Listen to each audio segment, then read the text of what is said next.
아침 목사에 오신 여러분들 환영하고 축복합니다. 오늘은 위기를 구원의 기회로 라는 제목을 가지고 시편 124편부터 125편까지 말씀을 함께 살펴봤으면 좋겠습니다.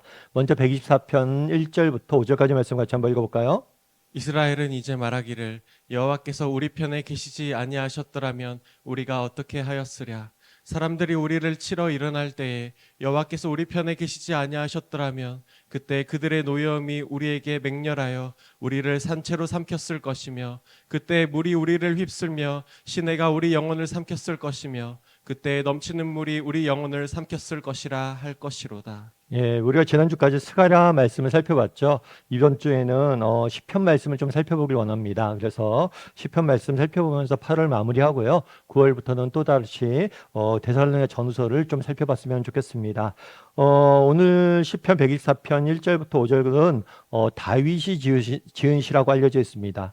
그런데 다윗은 이 시를 지을 때 하나의 질문으로 시작을 해요. 어떤 질문이냐면 여호와께서 우리 편에 계시지 아니하였다면 우리가 어떻게 되었을까? 하나님 만약 우리 편이 되어주지 않았다면 우리는 지금쯤 어떤 형편이 되었을까라는 질문으로 시작합니다. 이 사람들이란 건 주변의 나라들이겠죠. 주변의 이방 민족들이 우리를 공격해 왔을 때, 침략해 왔을 때 하나님께서 우리 편에 계시지 않았다면 우리는 어떻게 되었을까라는 하나의 질문으로 시작을 합니다. 그런 다음에 이 질문에 대해서 스스로 답해요. 뭐라고 답했냐면 만약 하나님이 우리의 편이 안 되셨다면 그들의 노여움이 우리를 맹렬하여 우리를 산채로 삼켰을 것이다. 그들이 너무나 맹렬하게 우리를 공격해왔고 우리에 침략해왔기 때문에 결국 우리는 뭐 했을 것이다? 패하고 망하게 되었을 것이다 라고 고백하는 겁니다. 여러분, 오늘 앞서 얘기했던 것처럼 오늘 시를 지은 시는 다윗이라는 사람이 지은 시예요. 여러분, 다윗이 누구입니까? 여러분, 골리앗을 물맷돌 하나로 물찌른 5개의 물맷돌 가지고 무찌른 전쟁 영웅이에요. 뿐만 아니죠. 다윗은 왕으로서 정말 수많은 전쟁을 치렀습니다. 그리고 그 전쟁에서 정말 늘 놀라운 승리를 맛봤던 사람이에요. 군사령관이에요. 전쟁 영웅이고 위대한 군사령관이었습니다. 그런데 뭐라고 얘기한 거예요? 이 모든 승리가 내 힘이나 내 능력으로, 내 전략으로, 우리 이스라엘의 군사력으로 된 것이 아니라고 고백하는 거예요. 이 모든 것이 하나님의 도우심으로 이루어졌다라고 고백을 하는 거예요. 그래서 하나님께서 도우시지 않았다면 우리가 그렇게 많은 전쟁에 승리했고 많은 승리를 맛봤는데 결코 우리는 승리할 수 없었을 것이다 라고 고백을 하는 거죠. 그런 다음에 계속해서 이렇게 이야기합니다. 6절부터 8절까지 말씀 같이 한번 읽어볼까요? 우리를 내주어 그들의 이에 씹히지 아니하게 하신 여호와를 찬송할지로다. 우리의 영혼이 사냥꾼의 올무에서 벗어난 새같이 되었나니 올무가 끊어짐으로 우리가 벗어났도다. 우리의 도움은 천지를 지으신 여호와의 이름에 있도다. 예. 다윗은 시를 지으면서 하나의 질문으로 시작을 하죠. 그런데 그것에 대해서 직접적으로 대답을 합니다. 그런 다음에 이 대답을 쭉 하다가 이 대답이 뭘로 연결돼요? 찬양으로 연결되어집니다. 우리를 구원해 내신 여호와 하나님을 찬송하자라고 이야기를 합니다. 그러면서 하나님께서 우리를 구원해 주신 것에 대해서 하나님을 찬송하고 그리고 마지막으로 뭐라고 합니까? 우리의 도움은 천지를 지으신 여호와의 이름에 있도다 라고 찬양과 더불어 고백을 해요.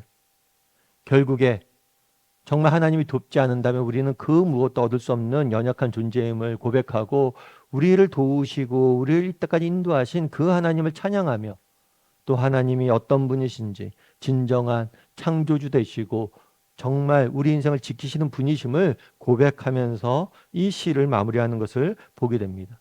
그럼 여러분, 우리는 어떨까요? 우리도 다윗처럼 고백할 수 있는 사람입니까? 다윗처럼 우리 인생의 모든 도움이 하나님에게서 왔다라고 하나님을 찬양하고 고백할 수 있는 사람인지 우리가 한번 점검해 봐야 돼요. 우리가 가진 모든 것, 우리가 이룬 모든 것이 하나님의 은혜이자 도우심의 결과라고 고백할 수 있는 사람인지, 그리고 하루를 시작하면서 늘 감사하고 찬양하면서 다윗처럼 살아갈 수 있는 사람인지 한번 점검해 봐야죠. 여러분들 어떻습니까? 다윗처럼 고백할 수 있었습니까? 그러면 다윗은 어떻게 이렇게 찬양하며 고백할 수 있었을까요? 다윗은 어떻게 이렇게 감사와 찬양의 삶을 살 수 있었을까요? 오늘 본문에서 발견할 수 있는 비결이 한 가지 있어요. 그건 뭘까요? 그것은 그때라는 말입니다. 그때에. 만약 하나님이 도우시지 않았다면 그때에 우리에는 적들에 의해서 삼켜졌을 것이다. 그때에 우리를 휩쓸어 갔을 것이다. 라고 이야기를 합니다. 그리고 그때에 계속해서 반복되는 말이 그때에 라는 말이에요. 다르게 말하면 무엇입니까? 다윗은 그 순간을, 과거에 일어났던 그 일들을 의도적으로 기억한 것. 과거에 하나님께서 베푸셨던 은혜를 의도적으로 기억하려고 노력하고 있었음을 우리는 보게 됩니다. 왜 우리가 하나님 앞에 감사하지 못합니까? 그 이유는 뭐냐면 우리가 있기 때문이에요. 우리는 수많은 것들을 경험합니다. 그런데 그 경험들을 다 기억하지 않아요. 우리는 순간순간 다 잊어버립니다. 그래서 우리는 의도적으로 기억하려고 노력해야 돼요. 다윗도 마찬가지. 그때를 회상한 거예요. 그래, 그때 하나님께 도우지 않았다면 내가 어떻게 됐을까? 그래, 그때. 맞아, 이때도 있었지. 맞아, 그때 적들이 블레셋에 쳐들어왔을 때가 있었지. 그래, 그때 먹을 것이 없어서 굶주렸을 때가 있었지. 그때 가뭄이 들었을 때가 있었지. 그때 하면서 일일이 기억할 수 있었던 거. 우리도 마찬가지죠. 정말 우리도 정말 기억할 수 있어야 돼요. 뭘 기억할 수 있어야 돼요? 정말 하나님께서 우리 인생에 은혜를 베푸셨던 그 순간들, 그때를 기억할 수 있어야 돼요. 여러분도 한번 돌아보세요. 여러분 인생에 정말 하나님께서 깊이 개입하셔서 여러분 인생을 지키셨던 그 순간들이 있는가? 저도 마찬가지예요. 제 인생에 정말 하나님께서 깊이 개입해서 제 인생을 다 만드셨던 그 순간들이 있어요. 정말 처음 정말 신대원 가려고 신학교를 가려고 하나님 앞에 기도했을 때, 또 사랑의 교회에서 사역을 시작하게 했을 때, 또 교회를 개척하게 했을 때, 최근에 아는 친구들과 이렇게 이야기했는데 정말 개척했을 때 그 친구도 개척을 했었는데 처음 개척했을 때 정말 하나님의 은혜에 대해서 함께 나누며 야 정말 하나님께서 그때 그렇게 도왔는데 우리가 정말 많이 잊었구나 이런 이야기를 했어요. 저도 목사이지만 너무 잊을 때가 많아요. 오늘 본문을 보면서 저도 나의 그때는 언젠가 내가 그때를 너무 잊기 위해서 살지 않았는가 이런 생각이 들더라고요. 여러분의 그때는 언제입니까? 오늘 한번 돌아봤으면 좋겠어요. 나의 그때는 있는가?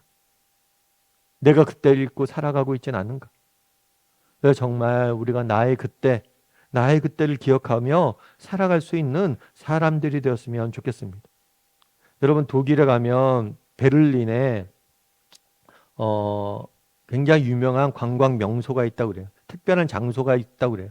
그건 뭐냐면 홀로코스트 메모리얼이라고 불리는 장소예요. 이 장소는 홀로코스트가 그거잖아요. 나치가 유대인들을 학살했던. 그래서 홀로코스트 메모리얼은 뭐냐면 유대인들을 학살했던 그 희생자들을 학살당했던 자기들이 죽였던 그 희생자들을 추모하는 추모비예요. 이게 2005년에 완공이 되었어요. 그런데 보면 되게 재밌대요. 어떻게 되어 있냐면 이 기념비는 2,711개의 흰색 벽돌로 그냥 회색 콘크리트 기둥으로 울퉁불퉁하게 땅에 세워져 있대. 이게 뭐 기념비가 왜 이러냐? 그런데 이것이 곁에서 보면 굉장히 단순해 보이는데 그 안에 들어가서 길을 걷다 보면 길이 평평하지 않아 방향 감각을 잃게 된대. 그래서 이 안에서 막 헤매고 당황하게 된대. 그래서 이 설계는 홀로코스트 당시에 유대인들이 느꼈을 혼란과 공포를 체험하도록 고안했다고 그러더라고요. 그래서 이 기념비의 목적은 단순히 죽은 이를 추모한 데 있지 않고 뭐예요? 정말 그들이 했던 것들을 동일하게 경험하게 만들기 위해서 이걸 만들어놨다고 그러죠. 그런데 이 메모리얼 기념탑의 기념비의 중앙에는 이런 메시지가 기록되어 있대요. 우리가 잊지 않으면 같은 비극은 반복되지 않는다. 우리가 잊지 않는다면 비극은 반복되지 않을 거다. 다르게 말하면 우리가 잊기 때문에 뭐예요? 비극이 반복된다는 거예요. 그날에 왜 다윗은 이런 시를 지었습니까? 또 왜 그때라고 의도적으로 기억하려고 합니까? 우리가 잊게 된다면 우리는 또 다른 비극을 직면하게 되기 때문이에요.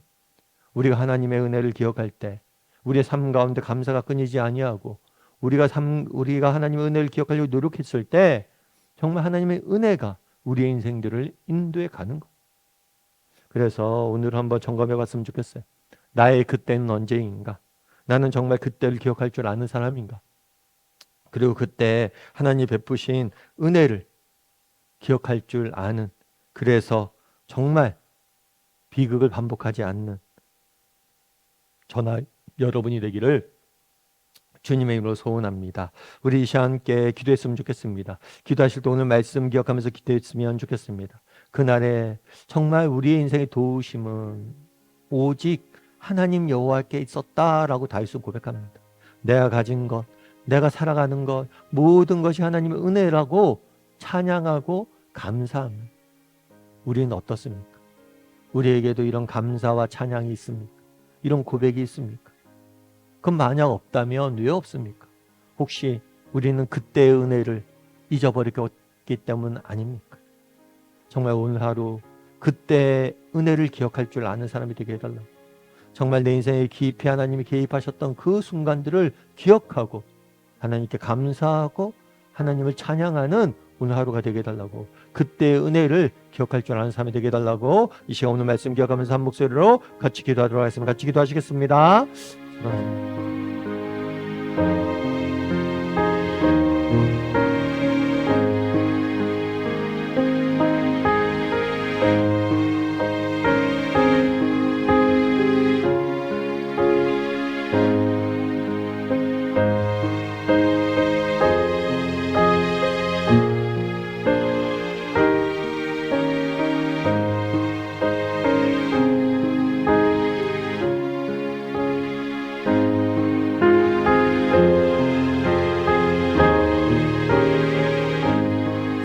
사랑의 하나님, 그날에 다윗이 그때 은혜를, 하나님의 도우심을 기억하며 하나님을 찬양하고 하나님만이 유일한 나의 도움이라 고백하는 모습들을 보게 됩니다.